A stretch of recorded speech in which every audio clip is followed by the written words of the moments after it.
Hello mga kaibigan, andito ako ngayon sa bahay ng isa sa pinakamahusay na guro sa buong Rizal, sa buong Pilipinas, ang ating bayani, walang iba kundi si Mr. Gadi Santidad. Hello po. Magandang umaga sa iyo, Sir Gadi. Good morning, Pastor Ronel. Good morning po. Yung pong kiniwento ko sa inyo last time, yung ating pong vlog, patungkol po sa magic fruit. Ito po yung magic fruit. Ano po? Ito po ay test natin kay Sir Gadi dahil so far, Sir, meron ka pa panlasa or Wala po. Saka dry yung aking mouth dahil dun sa effect ng radiation and chemo.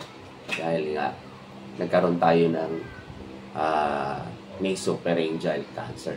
So, yun ang effect. So, dry yung mouth, yung lalamunan, tapos ngongo, tapos walang panlasa. Okay. So, even itong yan, sir. Kamatis. Kalamansi. Pag yan ay tinikman mo, walang lasa. Makukuha ko na siya parang konti lang, pero Hindi talaga. ma-identify ko na siya ay kalamansi, pero Hindi talaga. hindi talaga. Okay. So, tignan po natin ang power of magic fruit. So, ito na po. Gadi, try mo to.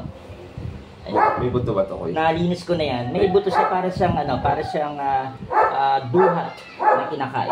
Yan. Tapos bago ako bago ko lunukin yung pagkain, kahit anong pagkain, kailangan ko uminom ng tubig para ma-push. Para ma-push mo. Okay, Pababa. so yan.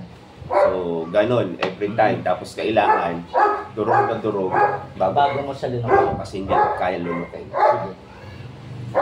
Sige, try po natin. Try po natin.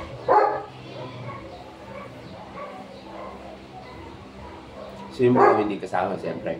Of course. Tatanim ko yan mamaya. Malay mo, baka tumubo po rito sa atin po sa Rizal. Dahil ito po ay galing sa Cagayan Valley. Ano po? At ito naman ay nakuha ng ating kaibigan doon na isang kapitan ng barangay sa Thailand. So, ito po ay one of a kind fruit po dito sa ating pong bansa. Kulay itim pala yung buto niya. Ayan. So, black yung kanyang buto. Ayan. So, may balat, kaya kailangan i-check ko ng mabuti. Yes. Kahit pag hindi pino, hindi ko kaya lunukin, hindi kaya. Okay. So, meron po tayong 4 na magic fruit na natitira. Ano po? Titingnan po natin ang effect nito maybe today or tomorrow. Ano po? Kung ano yung difference. Ayan. So, 4 po. So, pwede po niya i-take ito either mamayang hapon. Actually, ang effect po nito sa akin, nung ako po yung nag-take the whole day, hindi pa ako umiinom ng Coke, ay biglang nagkaroon ako ng kakaibang panlasa sa Coke. Hindi rin po ako mahilig sa mga maasim dahil ayaw ko po ng maasim, pero naging matamis po ito para sa akin. So tingnan po natin kung ano naman ang magiging effect nito sa atin pong hinahangaang guro ng Rizal. Kailangan ko inuman ng tubig o kailangan nakakon lang ang kanya dito sa bibig.